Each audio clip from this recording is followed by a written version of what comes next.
They say you shouldn't be intoxicated around your children. Well, I'm not. I'm high. Call it elevated. It's a different thing. What has happened, unfortunately, is that since Y2K, I've just been melting. I've been melting my brain by pot. I know, like, a brain is supposed to be like, maybe like that, like have like mass and volume. My brain is more like a crepe that has been rolled by someone who isn't French and is not committed to the cuisine, and then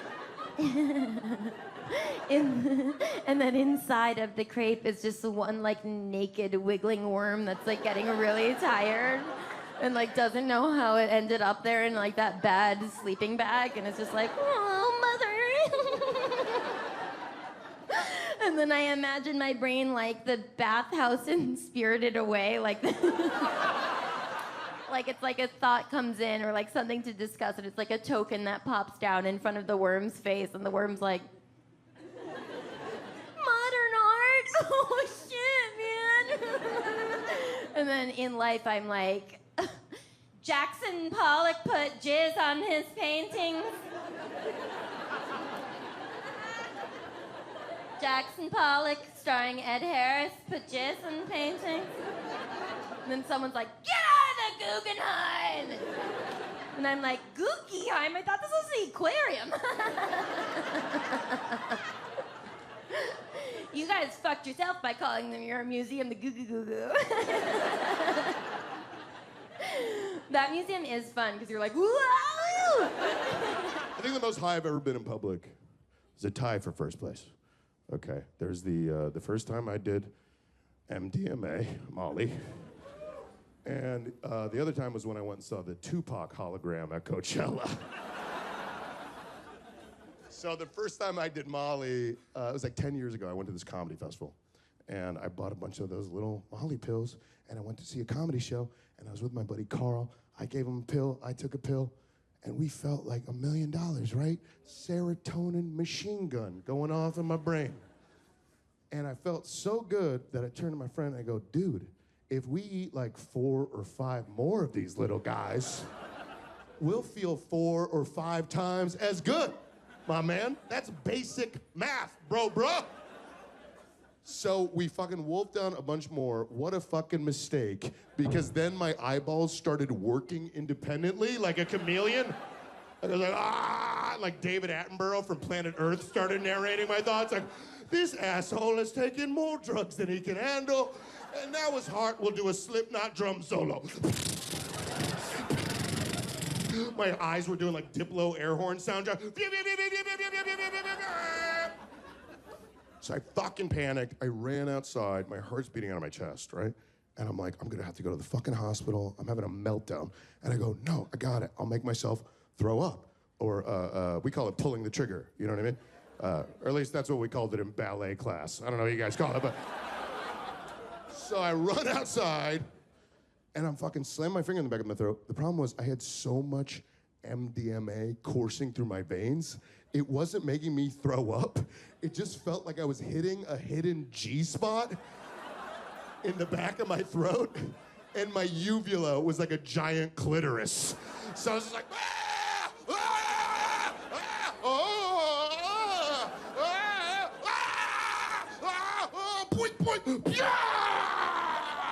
and I've never come harder in my entire life. First and only time I have ever achieved orgasm.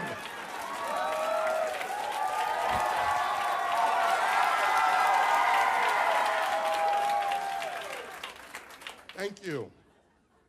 Okay, and then the Tupac hologram. All right, so check this out. So I go to Coachella, it's weekend 2. I'm fucking hyped to see this goddamn Tupac hologram.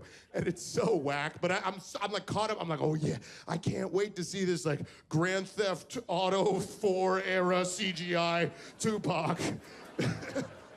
So I was drinking all day. We're out in a big field. It's late at night. Thousands of people. We're all watching Snoop Dogg and Dr. Dre on stage, right? And my friend Brian hands me like a big ass Xanax bar, right? Like a big fucking like a George Clinton horse pill, right? But Xanax, it's not a good party drug. It makes you black in and out of consciousness. You lose your memory. But I wasn't thinking. So I wolf it down, and I tell my friend Brian, I was like, okay, hold up. I'm gonna make a pee-pee. I go to the porta potties.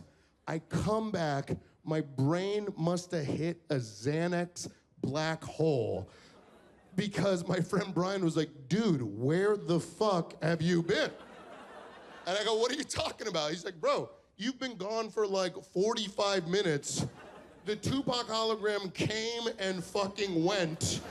You missed the entire fucking thing. And I've never been more mad and high at the same time. And I just turned around and I started ripping grass out of the ground and going, no!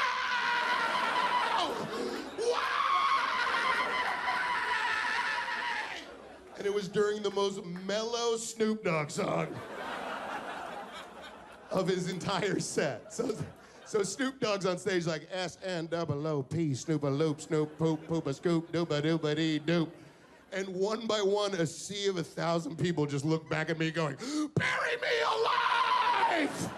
I don't deserve to live!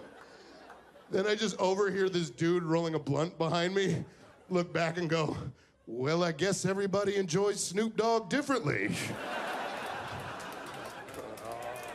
Next thing I know, Snoop reaches under the desk and he pulls out the biggest blunt I have ever seen. Oh, this sucker was huge. As soon as he pulled out that freaking blunt, I got excited because I wanted to grab my cell phone, okay? I wanted to grab my cell phone so that I could take a selfie of Snoop in the background being Snoop. So while I'm fumbling, trying to get my phone, Snoop starts talking to me again. Yo, Big Fluff. Yeah, what? Hit that while I hit this.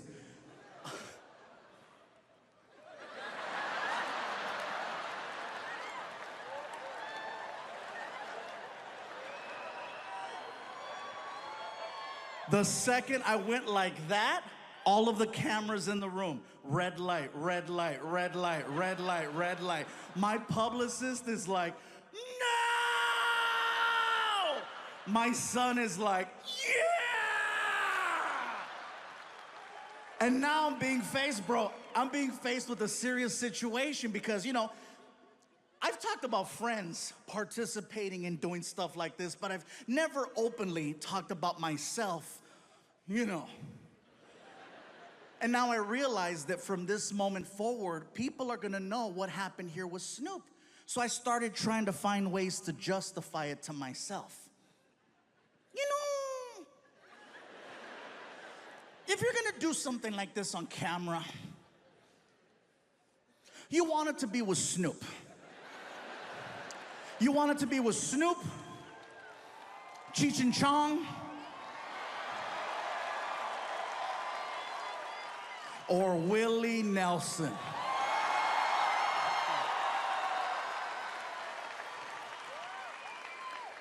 Next thing I know, the manager hands me a lighter, I light it, and I take a big hit. So listen, I'm doing my best to hold in all this smoke because I don't want to look like a punk in front of Snoop Dogg. I'm trying, I'm fighting, bro. It's hard, you know.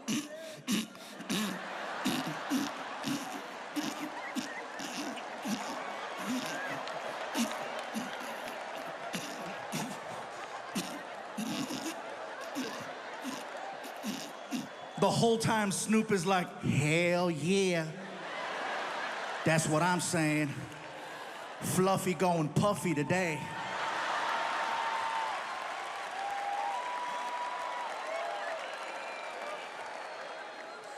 I do not remember the rest of the interview. I have kids and I lie to them. I get high around them too. People say you shouldn't do that, but they don't see it. They say you shouldn't be intoxicated around your children. Well, I'm not. I'm high. I call it elevated. It's a different thing. The people who have a problem with that, they don't understand what getting high is. Like, they think you're gonna be like to your kid, like, who are you? What do you think? What's the worst thing that can happen if I'm a little high around my kid? They're gonna get extra hugs, and daddy's gonna be paranoid about objects. Oh, look out. Don't go there. That's it. Plus, I have cool conversations. I have a 6-year-old daughter, man. There's not a lot a 48-year-old man and a 6-year-old girl have in common, other than the fact she's my daughter. And so our conversations are normally pretty boring. But when I'm high, I'm like, you call that thing your baby, your doll, you call it your baby, but you know it's not a baby, right? Yeah, I know it's not a baby. Do you call it a baby because you're the youngest and you like having someone who is responsible for you? Maybe. Okay, that's cool. That's cool. Give me a hug. I love you. Mwah. I see my age in my children. I came home from the road. This is not long ago. I've been gone for, if you can picture, I was gone for weeks and weeks. And when I came back, nobody was home. Now, one person in my family thought that maybe I'd like to see them when I got back. Like, they knew when I was coming back, but they just weren't home. And that shit was a wake-up call. Like when my kids were little, and the tour bus would pull up to the house, these motherfuckers would spill out. Dad is home, hooray! And they'd hug me and kiss me, and then as the years went on, they'd get less interested. Hey, everybody, look, it's Mr. Promises back from the road.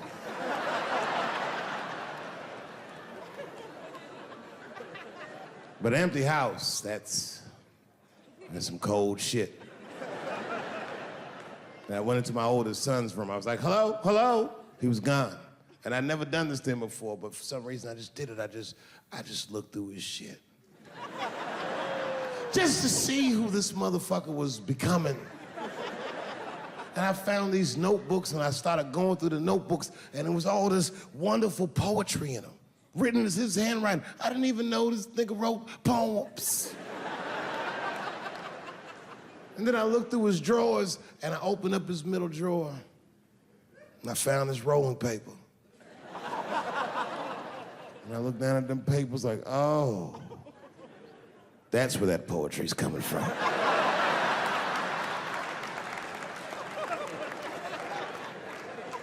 And that shit broke my heart. I mean, I smoked weed, but I mourned my son's innocence. And I cried a little bit.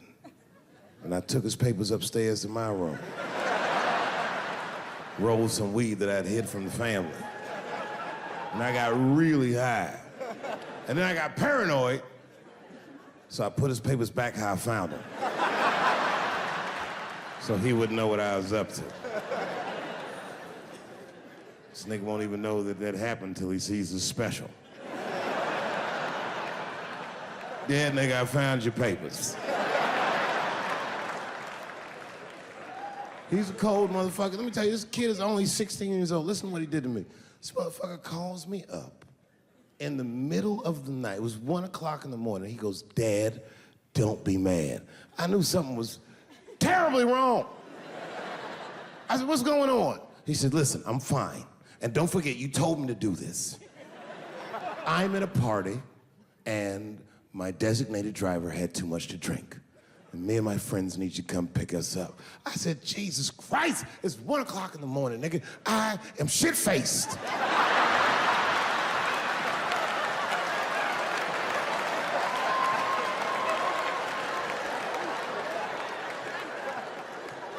But I figured, fuck, it's better me than some kid. I might as well roll the dice and go pick my nigga up. I said, all right, I'm coming to get you. Just give me the address and I'll be right there. And then he gave me the address and I was shocked. I said, son, you are not gonna believe this, but I'm at the same party, nigga.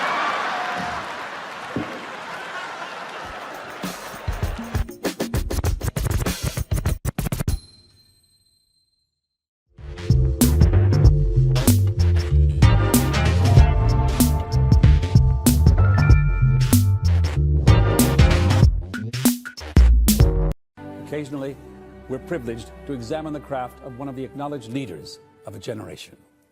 Tonight, as we reach the midway point of our 12th year, is such a night.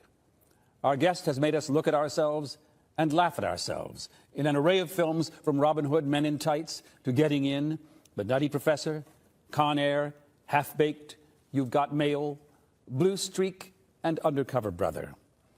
In television, he has brought his unique, hilarious perspective to Def Comedy Jam, Comic Relief, frequent guest appearances wherever comedy counts, and in his live concert performances, Killing Them Softly, For What It's Worth, and Dave Chappelle's Block Party.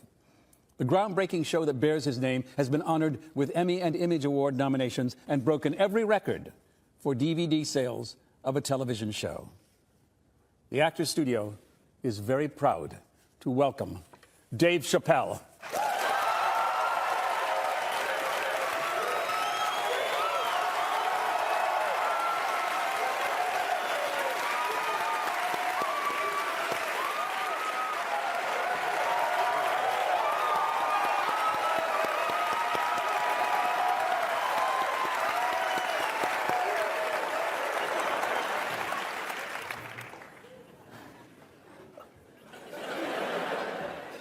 Everybody's waiting to see how crazy I am.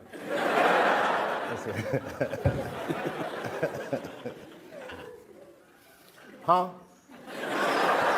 That's good. For 11 and a half years, my job on this stage has been to trace for our students the journey that has resulted in the artist in that chair at this moment. It begins always logically at the beginning.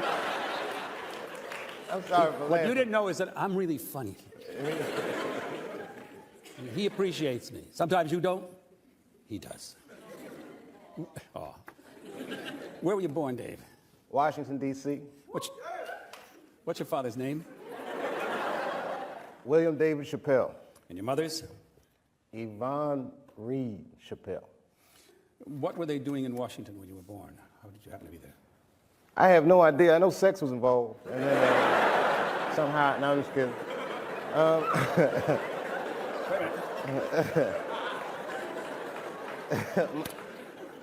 What were my, you know, it's funny. My mom and my dad are very educated people. My dad was doing some corporate. I think he was doing statistics. In the course of this series, we've constructed an honor roll of impressive mothers.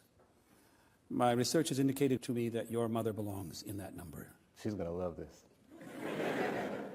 But I think she deserves that. I do too. What's her educational background? She's got a master's in divinity, a PhD in African American studies, and something else about some sociology. She's got a stack of degrees in the house somewhere. Didn't she have a career in the Congo when Patrice Lumumba? Yes, she worked for Lumumba. He hired her himself, and she worked there during the Civil War. She was there when he was assassinated. What did your mother do when she returned to the United States? She opened the Belinda Center at the Central State University. This was in Ohio. Yeah, in Ohio. My research indicates that she established what may have been the first PhD program in black studies in 1974. Yeah. She was a pioneer. Yeah, she was, and in a lot of ways, I think she still is. You may know or may not know, she taught Lingala. That I didn't know. It's a Congo language. She taught it at Central State University. Did she share any of her linguistic gifts with you? I barely speak English. Your father also had an academic career. Yes. Where did he teach? Antioch College. It's in Yellow Springs, Ohio. It's a real, like, hippie town. It's a hippie college. It's the hippie college. Yes, it is. Antioch, if you'll remember, is the school that had the sex policy. Ask every step of the way. May I kiss your breast? Did you have any siblings? I have two. I have a brother and a sister. Where'd you go to elementary school? Woodland Elementary, Silver Spring, Maryland. With an academic environment at home, how did you do in elementary school? Very poorly. Why? I never liked school from the first day. I just walked in there and said, I hate this place. I hate its guts. I hated school. And I know it's not good to say to students, but the way my mom introduced me to school was kind of traumatic, because she didn't tell me I was going. She's packing a lunchbox and all this stuff was happening, and I thought we was going for a walk. And then we walked into school, and she was like, I'm bouncing. I was just in there. And I cried, man, I cried. And these kids were just so mean and evil. I don't know if people remember their first day of kindergarten, but it was like, I felt like all these kids had met each other before, and I was the only one that didn't know anybody. I got in a fight. This kid, I still remember his name, Paul. We were coloring it. He was coloring corn green. That really bugged me. And I told him that corn was yellow, and he started hitting me, and I was like, this is the coldest shit that's ever happened to me in my life. It was just like instantly life had changed. So color was already an issue. Color was an issue. You guys very good?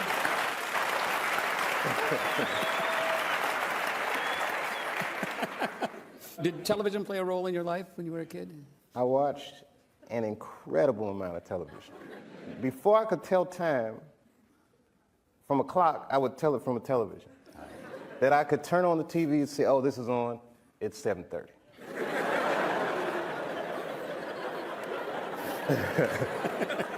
I watched so much TV, man. I was always like a escapist. Yeah. You know, I was the odd kid out. Like, I didn't tell you this about my first day in kindergarten. I peed in the nap time. I peed, which instantly set me apart from everybody. Like, you can't do that. Right. But we were having juice. It got so good to me, and then I wasn't. And my older brother was like freakishly good-looking dude, you know. Me, I mean, I'm all right. But, you know, everyone in my family was light-complected, except for me. And I'm telling you, from a young age, I noticed people were treating me different. But I didn't understand why they would treat me different. Yeah. And I do believe to this day that that had something to do with it. Excuse me.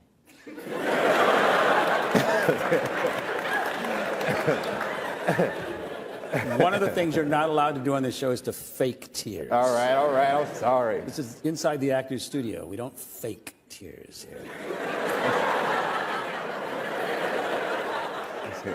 It's still fake. What middle school did you go to, Dave? Arthur E. Morgan Middle School, which no longer exists. And that's in Yellow Springs. It was, I guess, right after my last year in elementary school. My mom moved us, like before we lived right on the outskirts of Washington, on the dividing line. Yeah. Then Mom moved us in the Northwest. We moved to D.C., man, and it was like the neighborhood was wild, and I was just at that age where I would want to start running the streets, so to speak. So my mom sent my brother and I to live with my father in Yellow Springs. I see.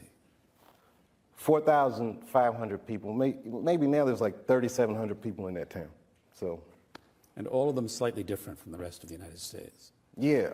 I mean, you know, it's a hippie town. My dad at the time was involved in some like human rights group that was dedicated to ending racism. But it's a small town, so racism is a relative term.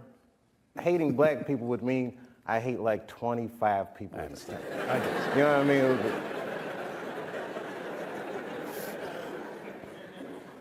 How old were you when your parents separated? My parents split up when I was 2. And I don't remember them married. What high school did you attend in Washington? Duke Ellington School of the Arts. Well, first I went to Eastern High School for half of a school year. I transferred to Duke Ellington. See, this is the thing. When I came back from Ohio, like I left when I was like 10, almost 11. I came back when I was 13, going on 14. While I was gone, crack had come out. So I got like a before and after. It was like a crack bomb had gone off. Like DC during the crack epidemic was probably one of the worst cities in America. Definitely was the murder capital. My freshman year of high school, 560 kids my age murdered. It's heavy, man, you know. Everybody I knew sold cracks. Only God knows how many people were smoking crack. And that made a real big impression on me. That and the fact that D.C. is a very segregated city, especially at that time. Statistically speaking, to this day, statistically speaking, there's not one poor white person in Washington. There's a lot of poor black people in Washington. So these are the things that I'm seeing, and I didn't like that shit, man. I didn't like going to Eastern. So I was going through a real tough time, man, like just readjusting. And my mom bought me this Time magazine with Bill Cosby on the cover, Cosby Inc. Me and the guy had a lot of stuff in common, like some of the quotes he would say. And I just remember, like after reading that stuff, I put it down, and it was like, I'm gonna be a comedian. And man, I'm telling you, I could see it so clearly. So clearly, man. This is it. I was so excited, I told my family, I have an announcement to make, I'm gonna be a comedian. You know, it was like real. Because I was always funny. I'm the youngest kid. You know, the youngest kid in the family usually plays that role of the tension breaker. Right. I was that dude. And that's when my mom suggested that maybe I go to a comedy club and check it out. Live comedy is the most incredible thing in the world to me. Like the first time you see a dude just standing there talking, and every joke he was saying just hitting, it was working. Every weekend I would go, I'd get a little money, and to the point they started knowing me, I'd just sit in the crowd and I'd just be watching. And then on Tuesdays they had an open mic, and I go on Tuesday to see why people weren't working. Weekends were to see why people were working. Tuesday I was figuring out what's wrong with these people. To watch a comedian bomb is one of the greatest things in the world. I love it. And then at that point, I was talking to a comedian after one of the shows, and the owner of the comedy club, and they were both saying, you know, if you want to be a good comedian, you got to take acting classes. And they didn't explain it. But after that, I went home and I said, Mom, I got to take acting classes. And that's how the Duke Ellington thing started. That's a school of the arts, right? Yeah. And what did you study there? Theater. The school is incredible. Classical acting, modern acting, improvisation, technical theater, script analysis, script writing. Did you work while you were in school in Washington? Yeah, okay. Let's run down the list. My first job, summer, between 87 and 88 school year.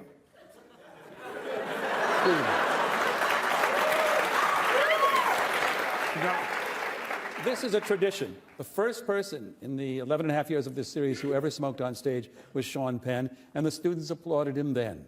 Tonight, you light up a cigarette, the students say, what do you got about cigarettes? You like cigarettes? They applaud when you smoke. I don't know about y'all, but this shit is stressing me out.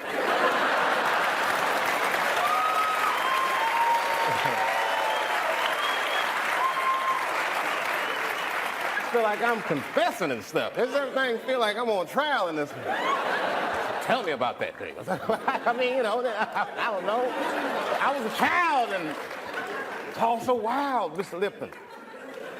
All right, so, the first job, and remember, this is when people were making a lot of money selling drugs. $3.50 an hour. August, I had to dress up in a cookie costume. Not bullshitting, with a cookie costume with chocolate chips and a big chocolate chip on my head, sweating. And I had to hand out flyers for this place called the Cookie Bag. When I started at Duke Ellington, it was like you go to school from 8 o'clock in the morning till at least 5 o'clock at night. So work stopped for a while. And then, you know, that nightclub thing kicked in. Was your early comedy autobiographical? Still don't talk about myself. It isn't. It's yes, but never directly. I don't want to give away my secret recipe. But originally my plan was I'll go to school, and then after I graduate, I'll start stand-up. But then I was like, I'm going to the club after school. It's Tuesday, so I'm going to go to that open mic night. I had been practicing with the candlestick in the mirror. I felt like I was ready. And I told my family I was going. Told my mom, you know, I'm going. I don't want you to come. I want to go by myself. It's something I got to do and whatever, whatever. So, of course, she shows up with my grandmother and my brother. The MC introduced me. I can remember the introduction. You know, folks, everybody's got to start sometime, and tonight is this young man's first time on stage. Who knows? Exactly what it says. Who knows? You may be witnessing the birth of a star. Please welcome Dave Chappelle. And I went up there, man, and I was scared. And I used to look at my feet when I started. And I said the first joke, looking down at my feet, and they laughed. And then I looked up like, holy.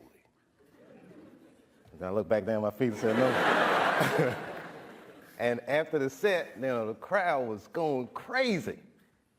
I think I did 2.5 minutes, but they were going crazy. I was 14, probably looked like I was 11. Jesus. I was telling jokes about Jesse Jackson running for president, and Alf spaceship landing in a black neighborhood. Because before I got on, I was scared, and I told my grandmother, like, you might hear me say some things that you might not want to hear your grandson say. And she said, just relax and do that shit. I said, whoa, I never heard it come. So it went great.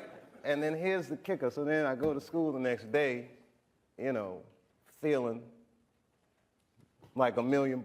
And I go and I'm telling all the kids at school, guess what I did last night? Comedy club.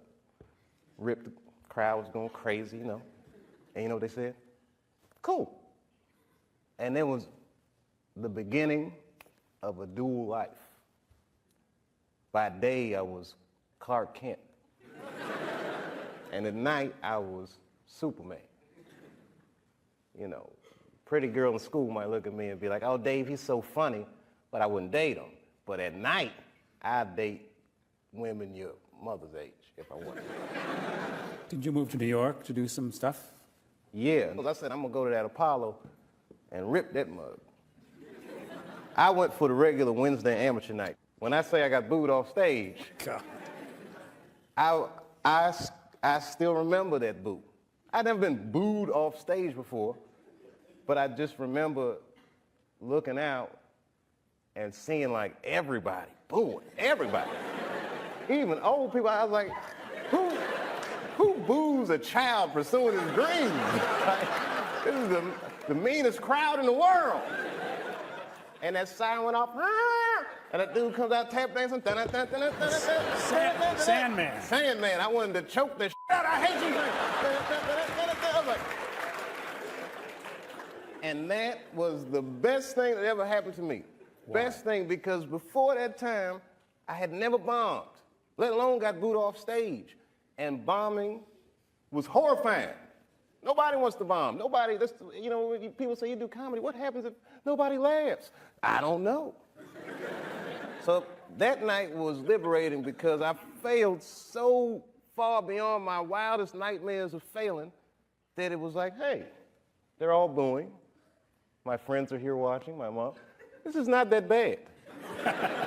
And after that, I was fearless. To get into the New York comedy circuit is a very closed circuit. And I got in all these clubs in like a week, 2 weeks. Like, that's just reputation. Have you seen this kid? Have you seen this kid? I was like that dude. How old were you when you made your first TV development deal? 19. My mother and my grandmother were freaked out. You know, I was the first person in my family not to go to college that had not been a slave. Right.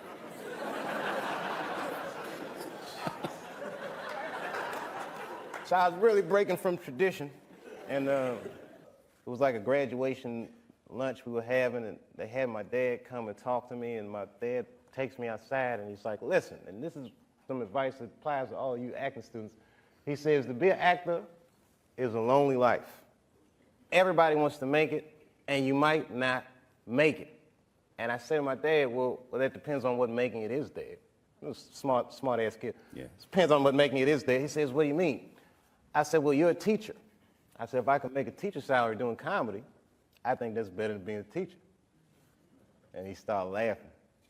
He said, if you keep that attitude, I think you should go. He said, but name your price in the beginning. If it ever gets more expensive than the price you named, get out of there. Thus, Africa.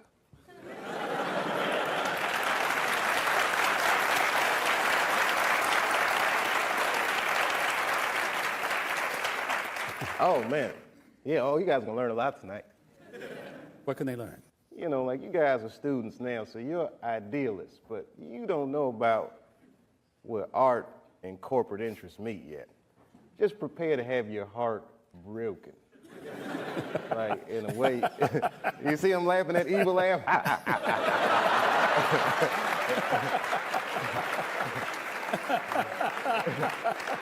Because he knows, man, and everybody laughs at me, but just get your Africa tickets ready, baby, because it's coming. It's coming. You have no idea. The first pilot I did was called I'm the Man, and it didn't get picked up. It was real painful because I had experienced nothing but success. Took it like a bitch, man. I was really upset.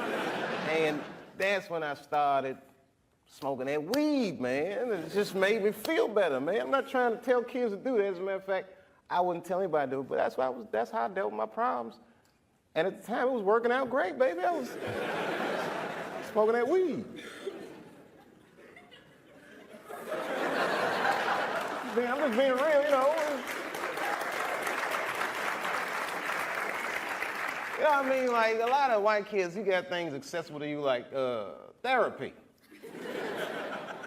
We don't have that. We have liquor stores and weed.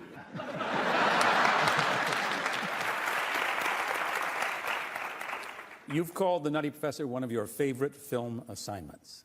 Why? I just remember the first day at work, and I'm walking on the set, and this fat dude comes up like, hey, man, you're real funny. I'm like, thanks. Oh, yeah, Eddie Murphy.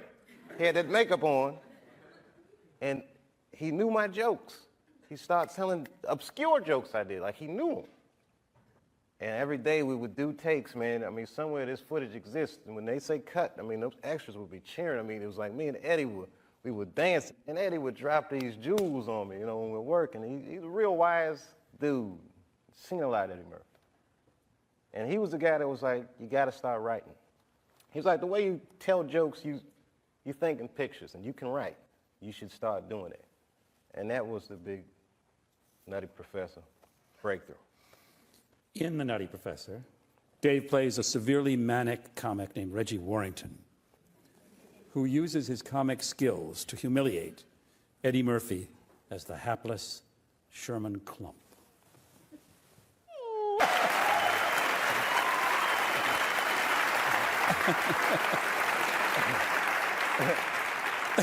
A lesson for this evening: comedy can be cruel. Somewhere there's a black professor watching this like buffoonery.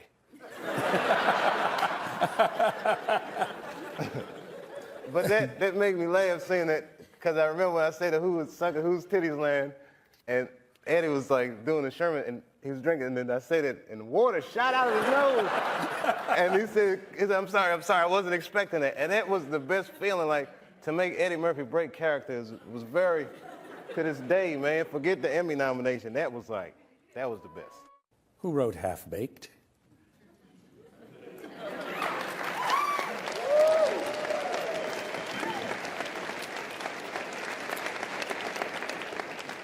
It was me and Neil and Purple Haze.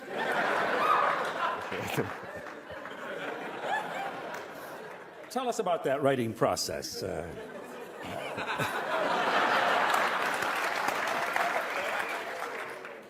How did you guys work?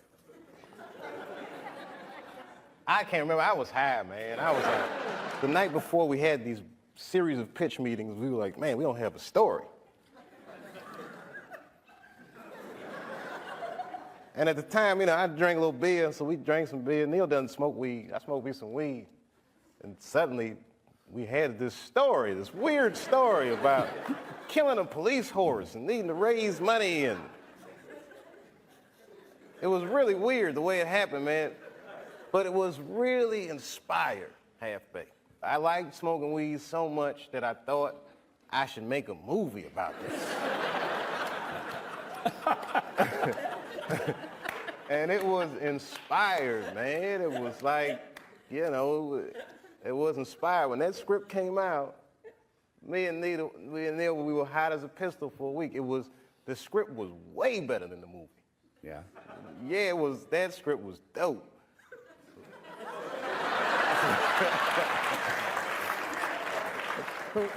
Dave, who do you play in the movie? I played Thurgood Jenkins. Thurgood Jenkins. Yes. But that's only half the story. Who else do you play in the movie? Oh, I played Sir Smoke-A-Lot. One of my favorite scenes is the one that involves both Thurgood and Sir Smoke-A-Lot. Very embarrassing, homie. So I think it's a remarkable piece of acting. That's why I wanted to play it. I'm sorry, man. For me, it's a little surreal being on the acting studio and just to see you like, and then you did Half-Baked.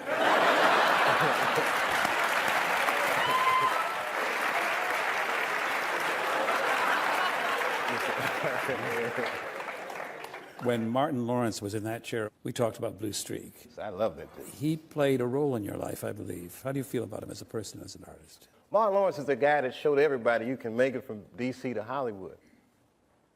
And I had a personal stake in his success. Every time he did something, it made me feel inspired and really good. And he was always real nice to me. He'd sit me down, "What's going on with you, baby boy? What? We'd talk about comedy, whatever." And, you know, when we did Blue Streak, we were promoting it, and Martin had a stroke. He almost died. And then after that, I saw him, and I was like, "Oh, my God, Martin, are you okay?" And he said, "I got the best sleep I ever got in my life." That's how tough he is. So let me ask you this. What is happening in Hollywood that a guy that tough will be on the street waving a gun, screaming, "They are trying to kill me"? Yeah. What's going on? Why is Dave Chappelle going to Africa? Why does Mariah Carey make a $100 million deal and take her clothes off on TRL? A weak person cannot get to sit here and talk to you. Ain't no weak people talking to you. So what is happening in Hollywood? Nobody knows. The worst thing to call somebody is crazy, is dismissive. I don't understand this person, so they're crazy. That's bullshit. These people are not crazy. They're strong people. Maybe the environment is a little sick.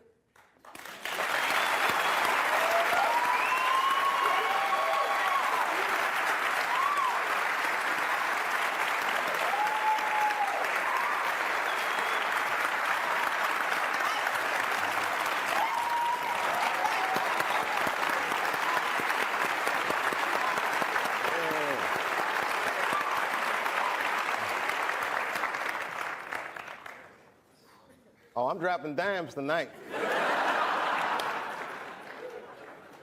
I've had a long year, Mr. Lipton. We're on our way. What did you mean, Dave, when you described your father's death in 1998 as the beginning of a terrible decline? I was 23 when I was doing Half-Baked. I was getting ready to turn 24.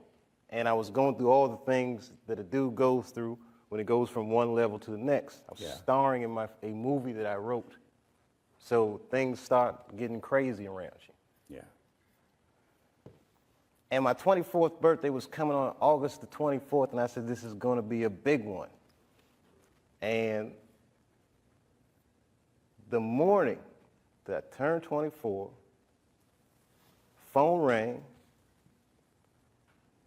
and my sister was like, "Dad had a stroke." For the next year, I watched my father teeter on life and death. And it was just all this stuff, man. Like Dad was dying, the Half-Baked didn't come out the way I wanted it to come out. I was real upset about that. Because it was a real cool script, and then I saw it, I was like, "Hey man, you made a weed movie for kids." And it wasn't for kids, the script, you know. It was all these things, so much pressure. Africa. Then I was in Ohio. I get a call on my cell phone from Hollywood. I'm like, "Hello, Hollywood." They're like, "Hello, Dave." They're like, "That pilot you did for Fox, looks like they want to pick it up. We need you to come out because they want to meet with you." And I was like, "Well, listen, I can't really come out right now. Got a real bad situation at home. Can we talk about this on the phone?" No, they would rather meet with you in person. But you know, like the horror that they turned us into, I jumped on that plane and left my father's bedside, which I regret to this day, and I went out and I sat with these people in this room, and if you can imagine a large circle of people, and I was 12 o'clock, the black dude. Yeah, Dave, we really liked the show, but the pilot episode was about me getting booed off stage at the Apollo. They go, you know, but what are we going to do about it? I mean, there's not really any white people in it.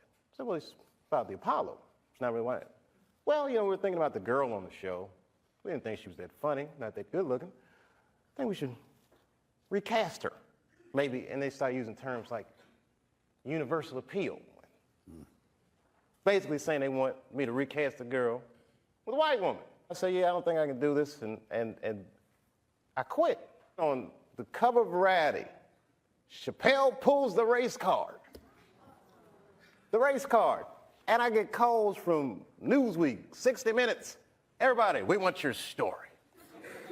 Now I'm scared to death. I'm like Rosa Parks or something. I'm like, I'm not ready for this. I was just venting a little bit. And then, a few months later, Dad dies. And that's hard for a young dude in his life. That's a real tough loss. I was there when he died. And he went from being my father to what are we going to do with the body. Within moments, it was over. And I'm going through all this stuff, and this is the guy I would usually talk to, right? Dad. Now I got to figure this out for myself. I don't want to figure this out for myself. You know, I was beat down. I wasn't living right. You know what I mean? Like, the weed thing was just a bad habit at this point.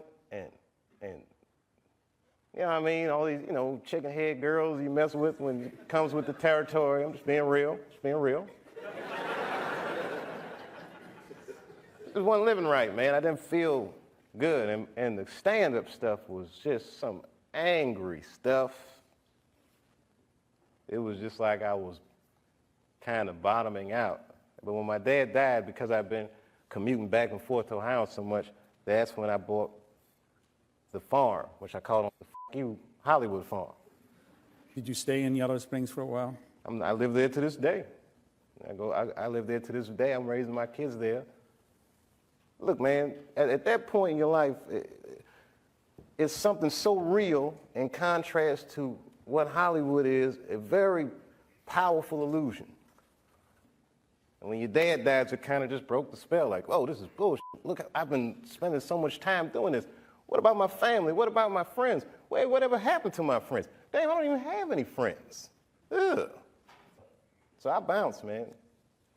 New Year's Eve, 1999, I moved into that farm, and that was it. As far as I was concerned, I was done with show business. The comedians I've worked with over the years often don't laugh at jokes. Can you be amused by your own work, by other people's work? I love my jokes. Good. Some jokes, like, you know, I got this real immature streak where I write a lot of scatological humor. So I've heard. You know. But a good joke will just never, they last, they hold up. I just like having fun. When I'm on stage, I get real happy up there. Like, maybe that's the only time in my adult life that I feel like myself. You're standing up there, you know what I mean? Like a gladiator. And them lights is on you, and you look down, and everyone's looking up at you like. And it's just all these smiles around you, and they get dressed, and they put perfume on and stuff, and they're going to see your show. That feels good, man. These people, you know, they love you. Even if it's for a minute, they really do. They love you, man. You know, it's like it's a love fest. Good feeling. Yeah, it's the best feeling, man. I love stand-up. In 2000, you taped a concert for HBO Yes. called Killing 'Em Softly. Killing 'Em Softly.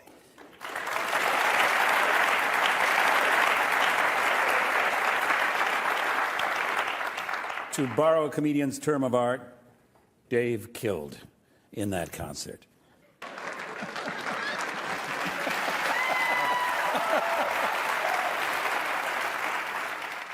The setup for this is that his limo driver says he's got to stop somewhere. So he stops in the ghetto. And it's Dave in the ghetto in a limo. Yes. Huh? He gets it. He gets it. That's it. But the thing is that you do exactly what a honky would do in the ghetto. You put the You put the, That you is lock the doors, exactly right? So you have ambivalent feelings. You're drawn to it, and you're. And I'm afraid. Listen, man. Black people don't like the ghetto. Like you and me, you mean? Yeah. Nobody wants to live in the ghetto, but the joke is so dope. Man, I got